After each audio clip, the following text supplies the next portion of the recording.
वॾा कारतूस सिंधी भाउ खे अगवा करे आया आहियूं। वॾा तव्हां का बि गिणती न कयो जे कारतूस सिंधी हिते पहुतो त तव्हां लाश खणंदवसि। थोरे खे इल्ताफ़ कलोरे जे ॻोठ जे पोयां रखियो आहे। हो इहो जेको बाग आहे पोयां लीमन वारो। हा ठीकु आहे वॾा ठीकु आहे बसि महिरबानी। चऊं तुंहिंजो वॾो भाउ कारतूस सिंधी तोखे कीअं थो बचाए? कारतूस सिंधी मुंहिंजी दिलि में आहे, तोखे ख़बर ई न आहे। पर हुकुम कर त हींअर जो हींअर ई जांसि खोपड़ी वारी। असां कारतूस सिंधीअ जहिड़ा कई गी खाई आसे। तू हवा आंधी वांगे ईंदो आहे, तोखे ख़बर ई न पवंदी आहे। कारतूस सिंधी जे हवा वांधी आहे त मां बि डांगू कान आहियां। वॾा हुकुम कर त छोरे खे सिधी हींअर ई ठोकियांसि। मूंखे पंहिंजी का फिकिर न आहे, मूंखे तव्हांजी फिकिर आहे। तव्हां कारतूस सिंधी मां कीअं बचंदा? बस कर कारतूस सिंधी आहे चमचा त ईअं ॾियं सिधी गोली। वॾा कारतूस सिंधी त होॾो अचे थो पियो। चांडियो तूं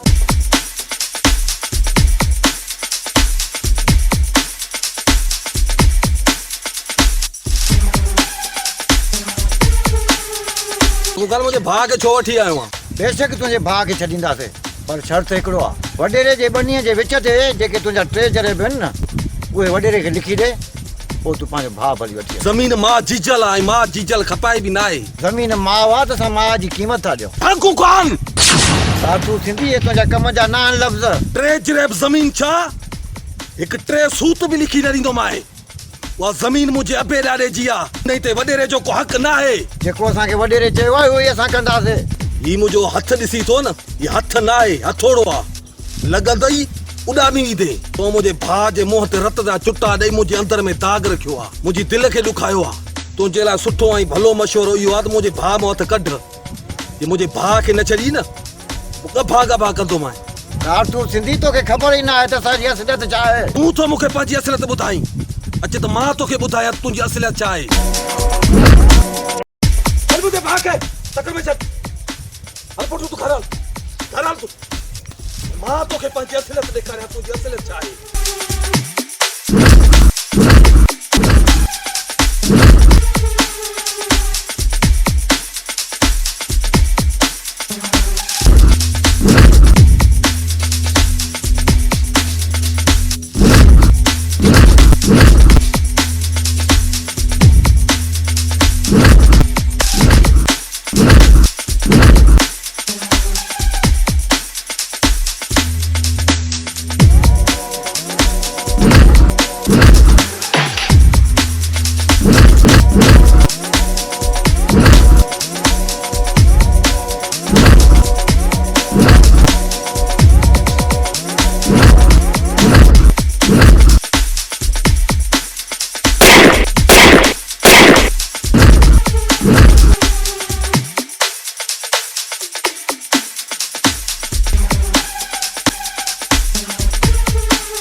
मूंखे ॿुधाती आहे कफर कंहिंजी आहे। वॾेरे ॾाॾे जी इहो वॾेरे जे ॾाॾे जो अंत आहे। जॾहिं इहो धरती ते हो त कई बागनि ज़मीननि जो पाण खे मालिक छॾाईंदो। अॼु मण मिटीअ जा पिया अथसि। इहा हिन जी असलियत आहे। इहा क़बर कंहिंजी आहे? इहो वॾेरे जे चाचे जी। इहा वॾेरे जे चाचे जी क़बर आहे। इन जो चाचो हिकु ज़ालिम हूंदो हो, जहिड़ा ढोर वाॻुअनि खे ॾींदो हो। हज़ारे मण फ्रूट खणी कचे में ठाहे ऐं सूरनि जो शिकार कराईंदो हो।